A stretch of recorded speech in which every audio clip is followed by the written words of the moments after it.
할렐루야. 예수 그리스도 이름으로 하나님 말씀 함께 나누시 갖도록 하겠습니다. 이 시간 같이 은혜 나누실 말씀은 사무엘하 22장 1절에서 28절까지 말씀이 되겠습니다. 제가 낭독하도록 하겠습니다. 여호와께서 다윗을 모든 대적의 손과 사울의 손에서 구원하신 그날에 다윗이 노래의 말씀으로 여호와께 아뢰어 가로되 여호와는 나의 반석이시요 나의 요새시요 나를 건지시는 자시요 나의 하나님이시요 나의 피할 바위시요 나의 방패시요 나의 구원의 뿌리시요 나의 높은 망대시요 나의 피난처시요 나의 구원자시라. 나를 흉악에서 구원하셨도다. 내가 찬송받으실 여호와께 아뢰리니 내 원수들에게서 구원을 얻으리로다. 사망의 물결이 나를 애우고 불의의 장수가 나를 두렵게 하였으며 음부의 줄이 나를 두르고 사망의 올무가 내게 이르렀도다. 내가 환난 중에서 여호와께 아뢰며 나의 하나님께 아뢰었더니 저가 그 전에서 내 소리를 들으시며 나의 부르짖음이 그 귀에 들렸도다. 이에 땅이 진동하고 떨며 하늘 기초가 요동하고 흔들렸으니 그의 진노를 인함이로다. 그 코에서 연기가 오르고 입에서 불이 나와 사르며 그 불에 숯이 피었도다. 저가 또 하늘을 들이우고 강림하시니 그 발 아래는 어두컴컴하도다. 구룹을 타고 나르시며 바람 날개 위에 나타나셨도다. 저가 흑암 곧 모인 물과 공중에 빽빽한 구름으로 둘린 장막을 삼으시며 그 앞에 있는 광채로 인하여 숯불이 피었도다. 여호와께서 하늘에서 뇌성을 발하시며 지존하신 자가 음성을 내시며 살을 날려 저희를 흩으시며 번개로 파하셨도다. 이럴 때에 여호와의 꾸지람과 콧김을 인하여 물밑이 드러나고 땅의 기초가 나타났도다. 저가 위에서 보내사 나를 취하시며 많은 물에서 나를 건져내셨도다. 나를 강한 원수와 미워하는 자에게서 건지셨으며 저희는 나보다 힘센 연고로다. 저희가 나의 재앙의 날에 내게 이르렀으나 여호와께서 나의 의지가 되셨도다. 나를 또 넓은 곳으로 인도하시고 나를 기뻐하심으로 구원하셨도다. 여호와께서 내 의를 따라 상 주시며 내 손의 깨끗함을 쫓아 갚으셨으니 이는 내가 여호와의 도를 지키고 악을 행하여 내 하나님을 떠나지 아니하였으며 그 모든 규례를 내 앞에 두고 그 율례를 버리지 아니하였음이로다.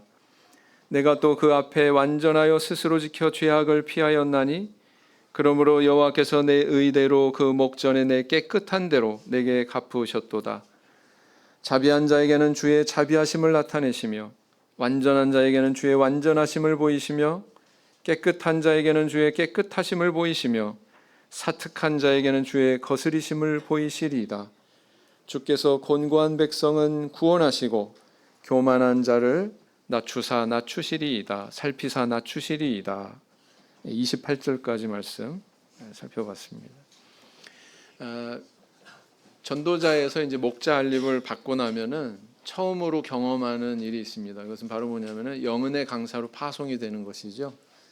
목자님들에게 있어서 영은의 강사로 파송된 그 일이 가장 인상 깊은 그런 영은혜가 어떤 영은혜일까요?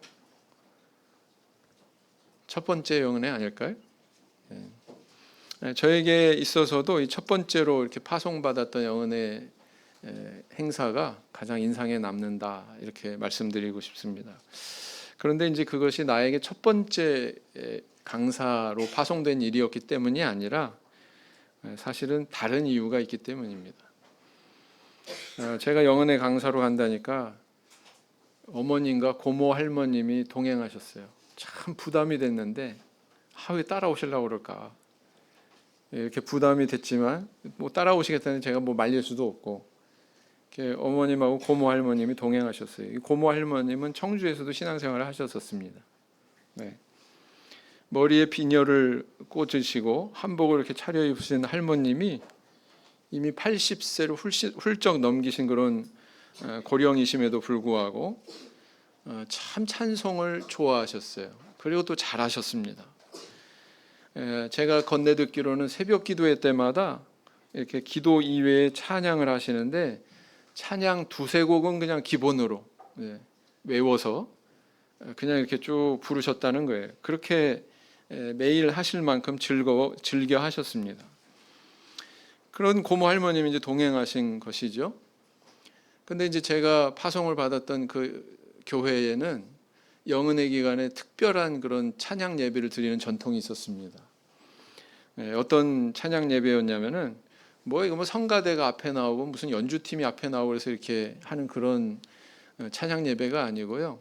그냥 사회자가 내키는 대로 누구 나오세요? 부르고 또 누구 나오세요? 그럼 또 부르고 이런 그런 형식의 찬양 예배였습니다. 좀 뭐 질서가 없는 것 같기도 하고 뭐 좀 너무 그 급작스러운 그런 또 지적을 받는 당혹감을 어떻게 해야 되나 이런 생각도 들었는데 그게 이제 그 교회의 전통이었어요. 이분 저분을 이렇게 시키더니 맨 나중에 강사님 식구들 모두 앞으로 나오세요 그러는 겁니다. 그래서 이제 저를 포함해서 저희 내외하고 그리고 또 어머니, 고모 할머니까지 이렇게 함께 서가지고 노래를 불렀는데요. 이 찬양을 하는 동안에 이걸 지켜보고 있던 우리 성도님들이 시선이 한 곳에 딱 꽂혔습니다. 누굴까요? 고모 할머니. 뭐 다른 식구들은 다 뭐 찬송가에다 이렇게 코 박고서 이러고 부르고 있는데 고모 할머니 딱 차려 자세로 꼿꼿하게 서셔가지고 외워가지고 그것도 처음부터 끝까지 이렇게 하시는 거예요. 그 모습을 보고는 이제 찬양이 맞춰지니까 모든 성도님들이 막 할렐루야 아멘 그렇게 환호하더니 앵콜을 또 부르시는 거예요. 앵콜을. 근데 다 하지 말고 누구만 고모 할머니만 이렇게 그 찬양하시라고 이렇게 앵콜을 신청한 겁니다. 그랬더니 이분이 또 거절을 안 하셔요. 찬양을 워낙 좋아하시고 잘하시니까. 그래서 이제 그 또 마이크를 딱 잡으시더니 찬송가 서너 곡을 뭐 가사도 안 보시고 외워가지고 그냥 1절부터 쫙 해가지고 쫙 부르신 거예요.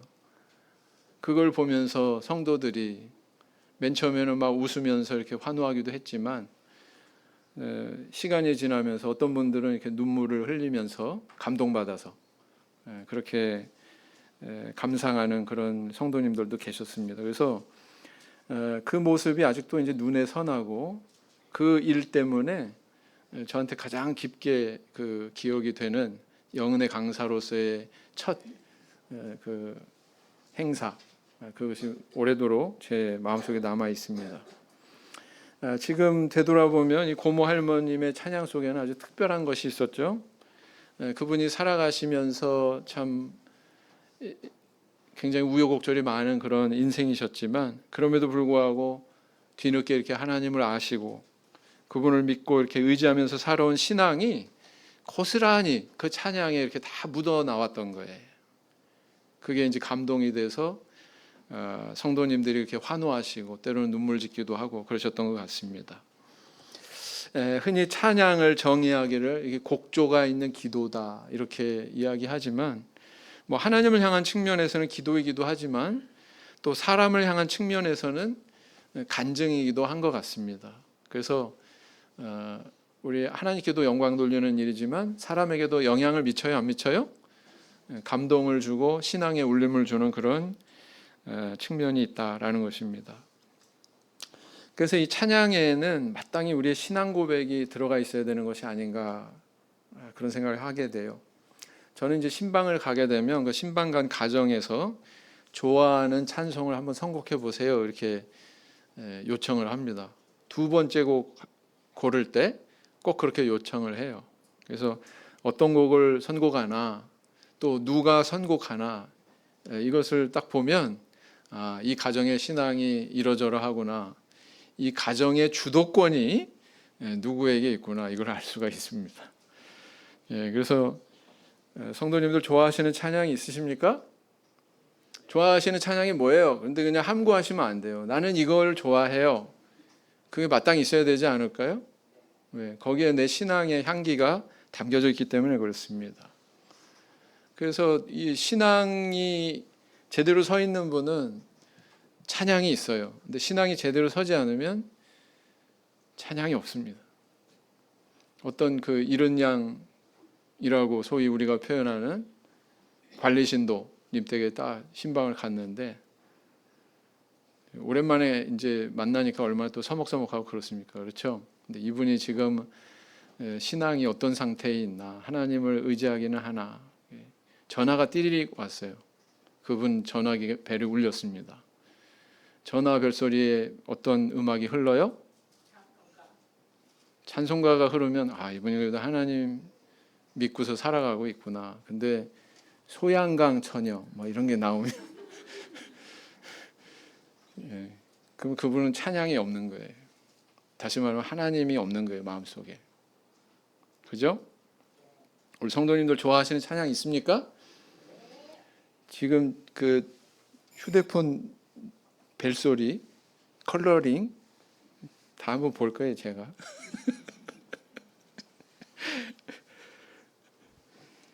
이 찬양이 있고 없고가 바로 내 신앙의 현재 상태를 대변할 수 있다라는 것을 기억하시기 바랍니다. 사무엘하 23장 1절 말씀을 보시겠습니다. 사무엘하 23장 1절 말씀을 보시겠습니다.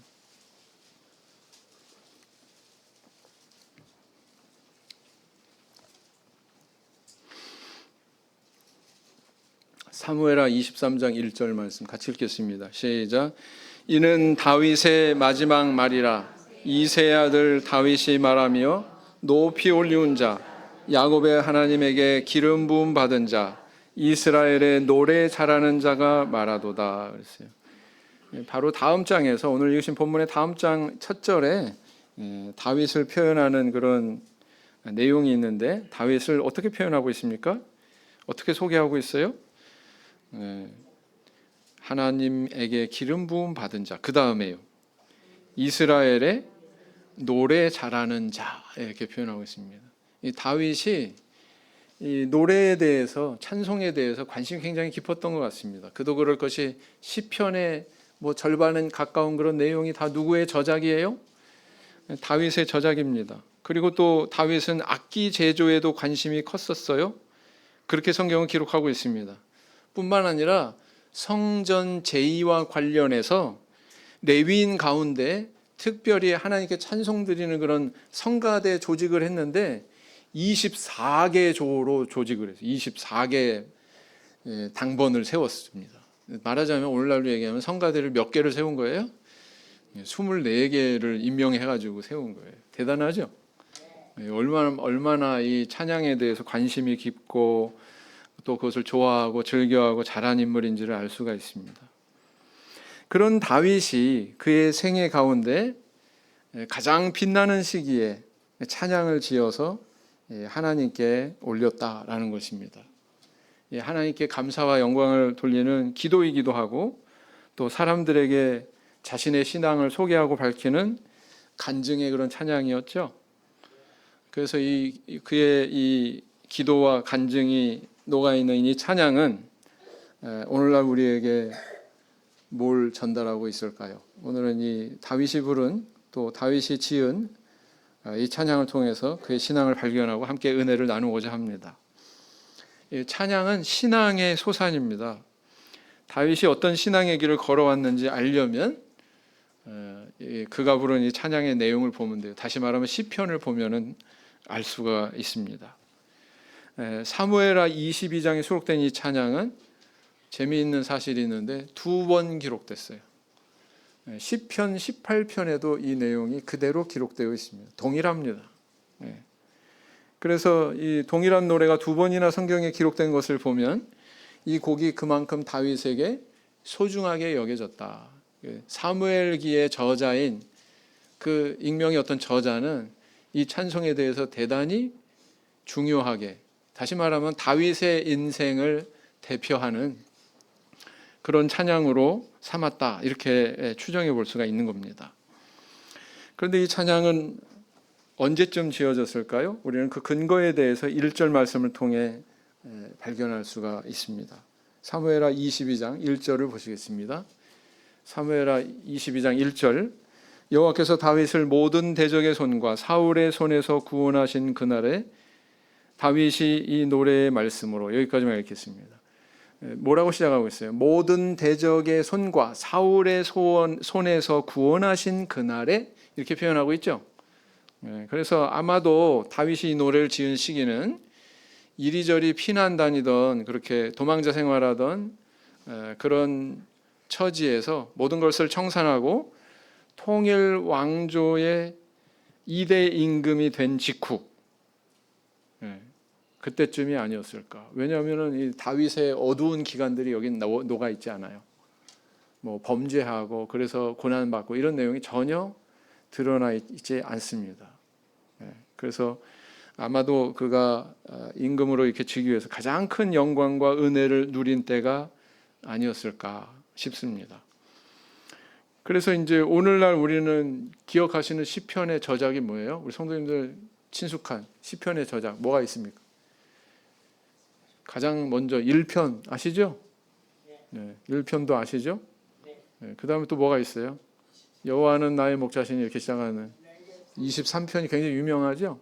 네. 뭐 사슴이 시냇물을 찾기에 뭐 갈급함 같이 뭐 이런 그런 시편의 말씀도 굉장히 유명합니다. 뭐 49편인가 그렇죠?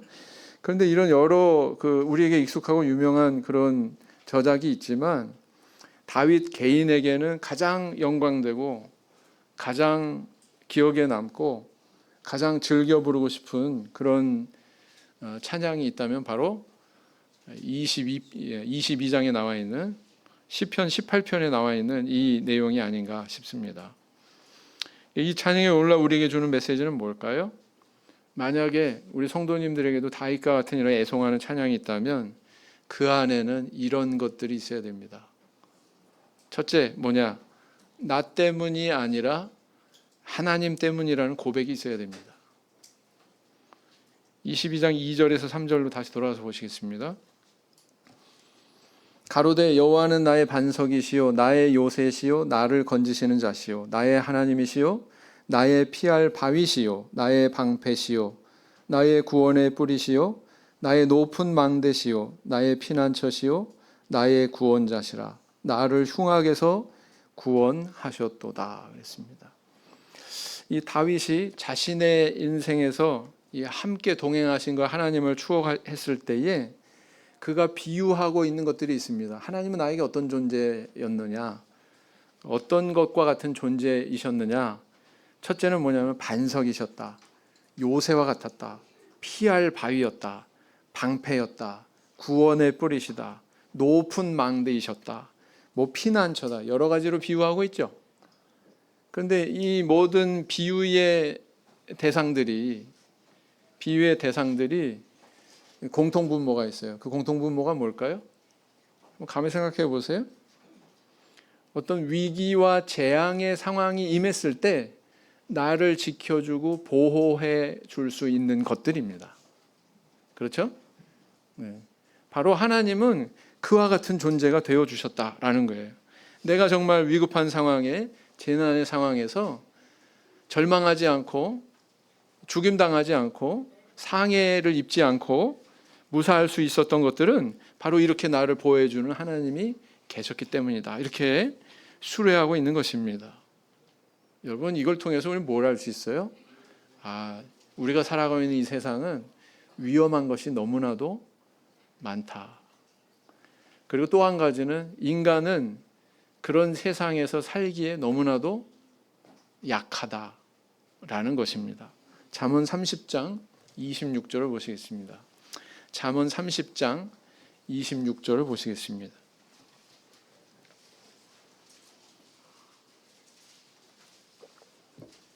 잠언 30장 26절을 보시겠습니다. 같이 읽겠습니다. 시작. 약한 종류로되 집을 바위 사이에 짓는 사반과 그랬어요. 사반 모르시죠? 사반이 뭔지 모르시죠? 저도 잘 몰라요. 근데 어느 정도만 아냐면 토끼와 비슷한 아주 약한 그런 동물이 있습니다. 이 팔레스틴 지역에 살고 있는. 그런데 약하니까 어때요? 뭐 맹수가 공격해 오거나 그러면 안전하게 숨을 수 있는 그런 안전지대가 필요한 거예요. 그래서 어디다 집을 져요? 바위 사이에 집을 짓는다는 것입니다. 딱 어찌 보면 다윗이 사방과 같은 존재였구나, 굉장히 연약한 존재구나라는 걸 알 수가 있습니다. 다윗이 뭐 칼 들고 전쟁하고 뭐 전쟁할 때마다 막 이기고 블레셋 다 쓰러뜨리고 막 이기고 그런다고 그래서 다윗이 강했나요? 절대로 그렇지 않습니다. 다윗도 역시 약했다. 그 위기에 처할 때마다 여호와께서 지켜주셨기 때문에, 보호해주셨기 때문에 그는 이렇게 무사할 수 있었고 승리할 수 있었고 생존할 수 있었다라는 것입니다. 그래서 이렇게 피난처가 되어주셨던 그 과거의 하나님의 흔적을 이렇게 고백을 하고 있는 거예요. 사람들이 이렇게 살아가면서 인생의 황혼기에 가서 자기 얘기를 많이 합니다. 그래가지고 뭐라 그래? 내가 말이야, 뭐 내가 왕년에 말이야, 뭐 나는 말이야, 뭐 이런 말 많이 하죠. 그런데 그 말을 가만히 듣고 보면 자기 자랑하는 말이고요, 자기 연약함을 감추는 말이에요. 강한 척하는 거죠. 근데 실상 마음속에 하나님이 없기 때문에 이렇게 자기 얘기가 많이 나오는 겁니다.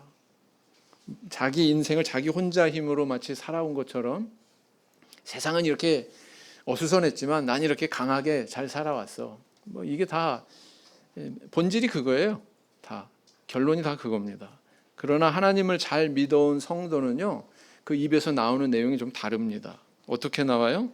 나, 내가, 나는 이런 표현이 아니라 하나님이, 주님께서, 예수님께서, 그리스도께서, 이런 말이 많이 나온다는 것입니다. 왜냐하면 내 인생에 동행하신 그 하나님의 은혜의 흔적이 점점 쌓이거든요. 그 추억들이 너무나도 많거든요. 그래서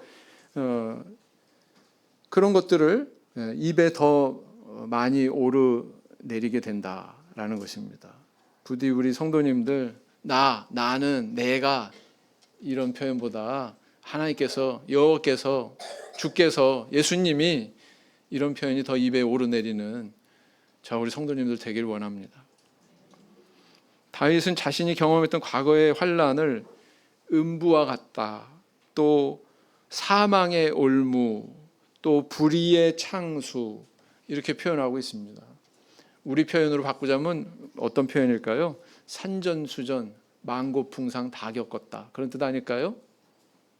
다윗도 그랬다는 거예요. 우리 성도님들만 그런 게 아니에요. 다윗도 그랬다는 거예요. 다윗이 왕이 되니까 뭐 항상 우리는 결과만 보죠.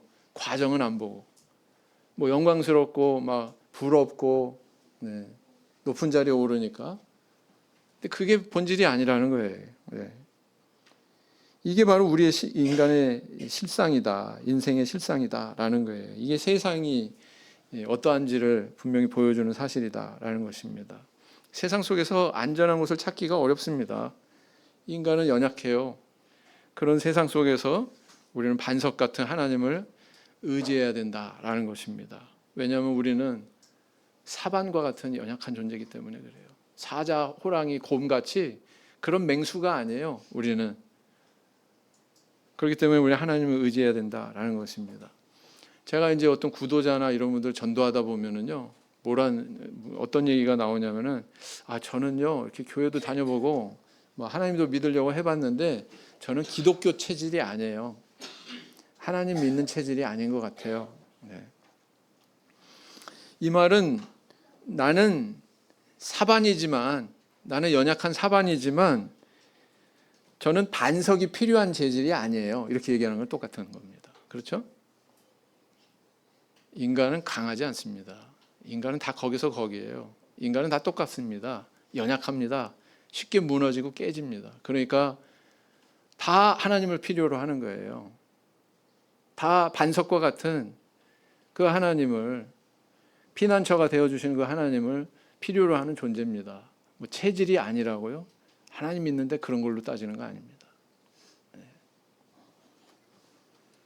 우리 성도님들 정말 만고풍상, 산전수전이라고 표현될 만한 그런 인생의 여정을 걸어가고 계시지 않습니까? 예외가 없어요, 사실은. 왜? 세상이 다 그런 거니까. 바다에 나간 사람이 파도 안 만납니까? 폭풍우를 경험하지 않습니까? 그런 항해는 없습니다. 인생은 다 똑같은 거예요. 세계에서 가장 좋은 향수는 발칸반도에서 살고 있는 그 산맥에서 살아가고 있는 장미에서 채취가 된다고 합니다. 근데 이 장미에서 그 채취되는 것이 그렇게 간단하지가 않은 일이라고 그래요. 태양이 뜬 낮이 되면은 장미 향기가 40% 정도밖에 안 된대요. 그때 따면은 별로 효용 가치가 없는 거예요. 언제 따느냐? 밤 12시부터 2시까지 딴답니다. 어떤 시간입니까? 우리가 가장 고나게 잠들어 있을 가장 깊은 밤이죠. 근데 꼭 그때 따야만이 가장 좋은 향기를 낸대요. 우리 신앙의 향기도 그런 것 같습니다. 가장 그 극한 고난의 밤, 정말 절망과 아픔의 시간이 깊어지는 그때에 사실은 우리가 하나님 믿는 신앙을 가장 진하게 나타낼 수 있는 것이 아니냐, 이런 생각을 해보게 됩니다. 마치 그 고모 할머님처럼 말이죠. 부디 우리 하나님의 더 진한 은혜의 향기를 우리 성도님들의 찬양을 통해서 나타내시는 저와 우리 성도님들 되길 원합니다. 시편 63편 1절 말씀을 보시겠습니다. 시편 63편 1절 말씀을 보시겠습니다. 시편 63편 1절 말씀 같이 읽겠습니다.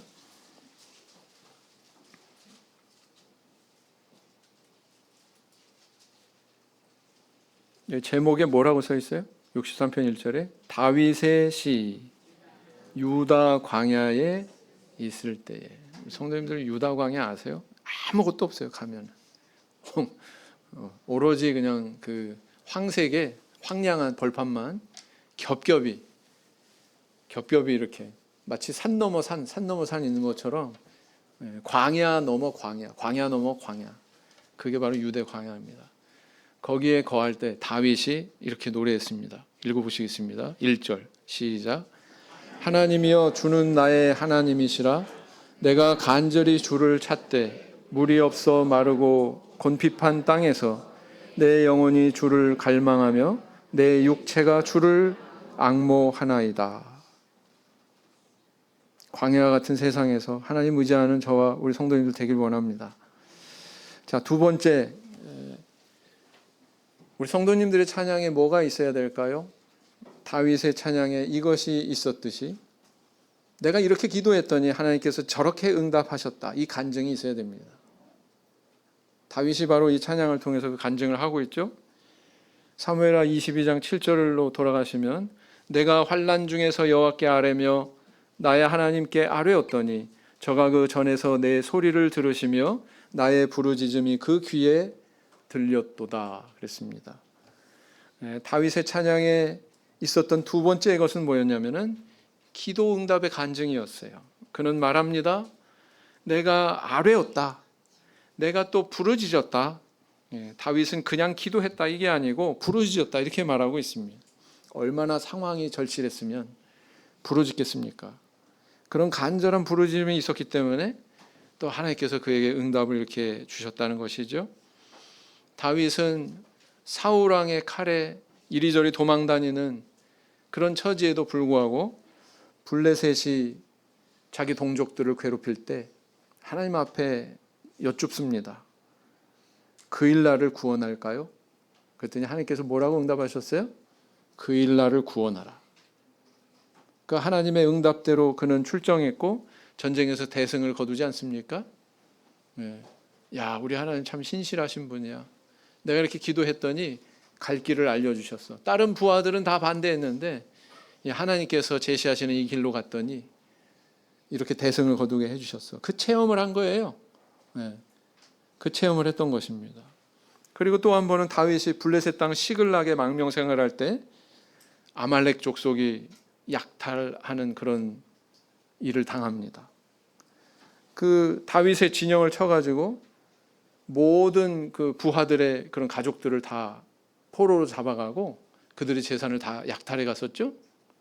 근데요, 이 아말렉 족속은요 어디가 본거지인지를 몰라요. 이곳저곳을 옮겨 다니는 그런 족속이기 때문에 여기서 약탈하고 또 본거지를 이렇게 옮기고, 저기 가서 또 약탈하고 또 자기들 본거지를 옮기고. 그러니까 방향을 모르는 거예요. 어디에 가야 이놈들을 잡아낼 수 있는지, 어디 가야 우리 식구들이 있을지, 우리 재산을 되찾을 수 있는지 알 수가 없는 거예요. 그런데 어떻게 됐습니까? 다윗은 바로 그때 자기를 따르던 백성들로부터 돌로 침을 당할 것 같은 그런 위기 상황을 만나게 됩니다. 그 상황에 대한 원망의 화살이 다 누구한테 돌아온 거예요? 다윗한테 돌아온 거예요. 얼마나 막막했을까요? 얼마나 절망했을까요? 그런데 그런 상황에서도 다윗은 가장 먼저 한 일이 뭐였어요? 하나님께 매달린 거예요. 하나님께 기도했습니다. 그랬더니 하나님께서 길을 열어주셨어요. 마치 우연처럼 그 아말렉에 버려진 용병이 길잡이 역할을 합니다. 그리고는 그 아말렉 족속에 있는 그 본거지로 안내하지 않습니까? 그래서 사람도 다 구해와요. 재산도 다 되찾아옵니다. 마치 아브라함이 318인 거느리고 조카 롯을 구원할 뿐만 아니라 그 모든 소유까지 다 되찾아온 것처럼 세상에 이런 기적 같은 일이 어디 있습니까? 다윗은 그걸 경험한 거예요. 아, 이렇게 내가 위급한 상황에서 다른 어디가 아니라 하나님께 매달리고 이렇게 간구했더니, 부르짖었더니 하나님께서 저렇게 들어주시더라 라는 것입니다. 그게 고스란히 이 찬양에 자기 간증이 녹아져 있는 거예요. 자기 기도 응답의 체험이 없는 신앙은요, 사실은 아직 자기 신앙이 아니다, 이렇게 이야기할 수 있습니다. 남의 말 듣고 가지는 믿음, 그런 과정도 있어야 됩니다. 우리가 아무 비빌 언덕도 없이 우리가 믿음을 갖는 건 아니에요. 믿음은 들음에서 난다고 했어요. 다른 사람 이야기 들으면서 우리가 믿음을 키워가는 거 맞습니다. 그러나 믿음이 성장하고 성장하면 결국에는 자기가 하나님 앞에 기도해서 직접 응답받고 하는 그런 체험이 있어야 되는 거예요. 우리 인생의 위기와 위험과 환난이 찾아왔을 때 우리 성도님들 무엇을 하고 계십니까? 고개 떨구고 체념하고 절망하고 계십니까? 아니면 다른 사람들 앞에 불평불만 쏟아내면서 원망하고 계십니까? 그게 아니라 가장 먼저 하나님 앞에 부르짖는 영혼이 되시기 바랍니다. 그와 같은 신앙 나타내는 저 우리 성도님들 되길 원합니다. 예레미야 33장 3절 말씀을 보시겠습니다. 예레미야 33장 3절 말씀. 예레미야 33장 3절 말씀. 예레미야 33장 3절 말씀 같이 읽겠습니다. 시작. 너는 내게 부르짖으라. 내가 내게 응답하겠고 내가 알지 못하는 크고 비밀한 일을 내게 보이리라. 자, 세 번째, 다윗의 찬양 안에 무엇이 있었어요? 또 우리가 하나님께 드릴 찬양에는 뭐가 있어야 될까요? 내가 이렇게 옳게 살았더니 하나님께서 저렇게 상 주셨다라는 간증이 있어야 됩니다. 내가 이렇게 옳게 살았더니 하나님이 저렇게 이렇게 복을 주셨다, 이 간증이 있어야 된다는 거예요. 사무엘하 22장 25절 뭐라고 기록하고 있습니까? 그러므로 여호와께서 내 의대로 내 목전에 내 깨끗한 대로 내게 갚으셨도다 그랬어요. 이 찬양에서 21절 이하부터 다윗은 나는 깨끗하다, 나는 여호와 앞에 도를 지켰다, 나는 죄악을 피했다, 나는 옳은 길을 걸어왔다, 이런 말을 계속 반복하고 있습니다. 그리고 또 그 결과도 이야기하고 있죠. 그 결과로 하나님께서 나한테 이렇게 상급을 주셨다, 나한테 갚아주셨다, 이렇게 이해하고 있다는 것입니다. 다윗은 이런 신앙의 체험을 통해서 깨달은 영적인 원리가 있었어요. 그 영적인 원리에 대해서 26절, 27절에 밝히고 있습니다. 자비한 자에게는 주의 자비하심을 나타내시며 완전한 자에게는 주의 완전하심을 보이시며 깨끗한 자에게는 주의 깨끗하심을 보이시며 사특한 자에게는 주의 거스리심을 보이시리이다. 다윗이 깨달은 겁니다. 아, 이게 바로 내가 걸어가고 있는 신앙의 길이구나. 이것이 바로 하나님께서 나에게 주시는 것이구나. 여러분, 이런 깨달음과 동떨어져 있는 신앙을 뭐라고 그러냐면 기복신앙, 이렇게 얘기합니다. 기복신앙의 특징이 뭐예요? 삶 속에서 무슨 믿음, 어떤 어떤 신앙의 행위 이런 것들과는 무관하게 그냥 어떤 신께 복만 빌면 내게 임한다는 거예요. 내게 복이 임한다고 생각하는 거예요. 만약에 그게 이 세상에 지배하는 원리라면 우리는 꼭 한 신한테만 기도할 이유는 없어요. 그렇지 않습니까? 네? 뭐 램프의 지니한테도 구하고, 그 다음에 뭐 부처에게도 빌고, 공자에게도 가서 빌고, 마호메트에게도 빌고, 하여튼 신이란 신한테는 다 빌어서 종합 선물 세트로 복 받으면 되잖아요. 근데 그게 아니라는 거예요. 이 세상은 그게 아니다. 그거는 기독교가 가르치는 신앙이 아닙니다. 하나님 말씀대로 이렇게 순종하면 복이 임한다. 하나님 말씀에 불순종하면 오히려 저주받는다. 이렇게 가르치고 있는 것입니다. 그래서 말씀대로 살지도 않았는데 저 사람은 희한하게도 복 받는 것 같아. 저런 악인이 어떻게 저렇게 형통하고 잘 나가지? 근데 성경은 그걸 뭐라고 그래요? 그걸 죄다 이렇게 얘기합니다. 악인이 형통한 건 뭐라고요? 그건 죄다 이렇게 얘기합니다. 여러분, 이 땅을 살아가면서 나의 의로움과 나의 악함에 따라서 하나님 앞에 때로는 복받고 때로는 벌받고 하는 게 그게 마땅한 겁니다.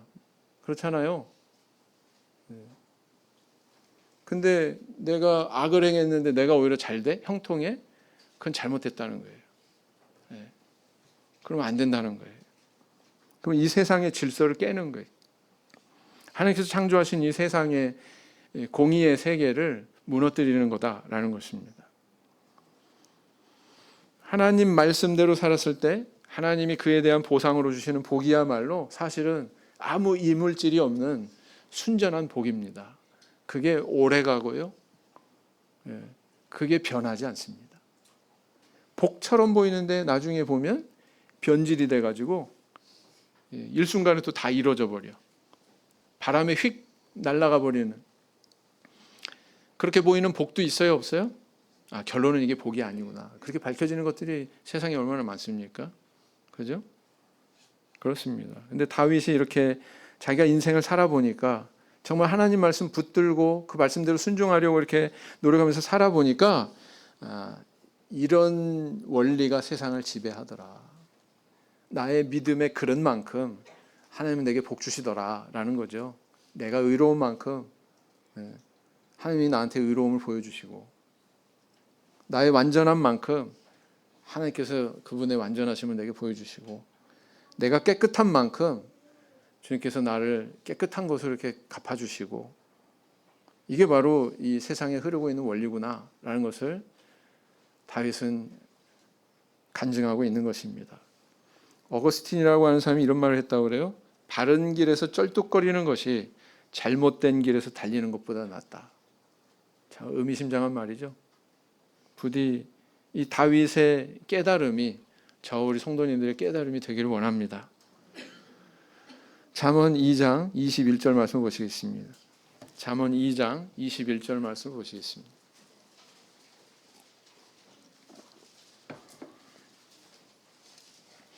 잠언 2장 21절 말씀을 보시겠습니다. 잠언 2장 21절 말씀 같이 읽겠습니다. 시작. 대저 정직한 자는 땅에 거하며 완전한 자는 땅에 남아 있으리라.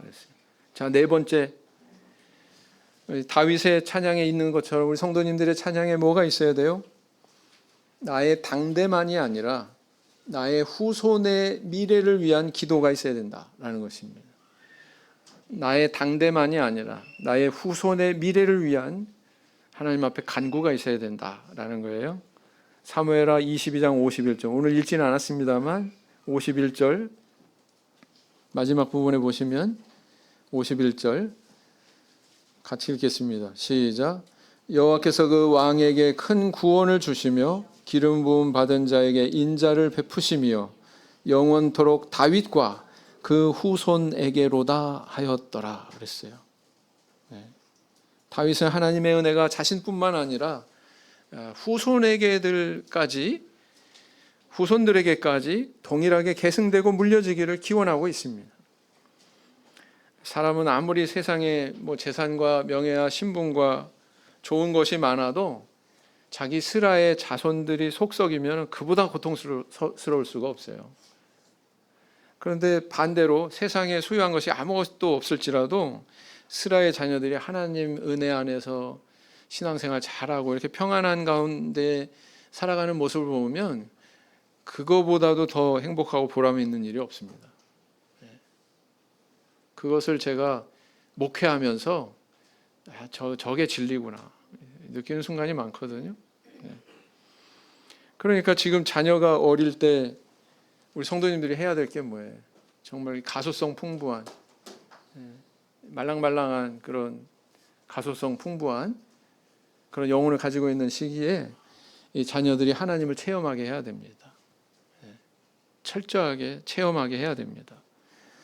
그러기 위해서는 우리 성도 한 분 한 분이 이런 신앙의 노래, 간증의 찬양이 먼저 있어야 되겠죠. 그리고 자녀들과 함께 그 노래를 부르시기 바랍니다. 부모와 자녀가 같이 찬양하는 모습 보면 어때요? 참 보기 좋죠? 네? 네. 한 가족이 이렇게 악기 하나씩 또 이렇게 식구들이 연주하면서 이렇게 앙상블을 하는 것을 보면 참 보기 좋아요. 네. 찬양하는 그 순간에는 거짓이 없습니다. 거기에 진실만 흐를 뿐이죠. 하나님을 향한 그런 신앙과 가족들을 겨냥한 그런 사랑과 순전한 그런 믿음 이런 것들만 있지 그 찬양하는 순간에 무슨 거짓과 어떤 불순물이 끼어들 여유가 없잖아요. 그죠? 그래서 어렸을 때부터 이렇게 같이 찬양하면서 자녀들과 같이 이렇게 같이 찬양하면서 시간을 보내는 것이 참 중요한 것 같습니다. 너무나도 소중한 것 같습니다. 교회에 이렇게 데리고 와서 부모님 곁에서 같이 이렇게 찬양하는 모습 보면 너무나 아름답지 않습니까? 너무나 보기 좋지 않습니까? 그런 시간들이 많아야 돼요. 이 다윗은 비록 이런 기원을 하고 이런 기도를 했지만 솔로몬에게 그의 신앙이 고스란히 다 100% 계승되지는 못했어요. 그죠?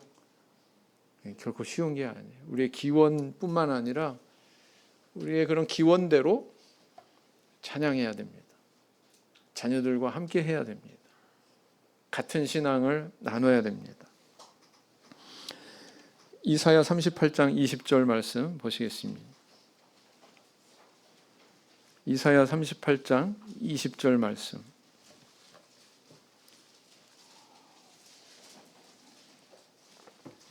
이사야 38장 20절 말씀.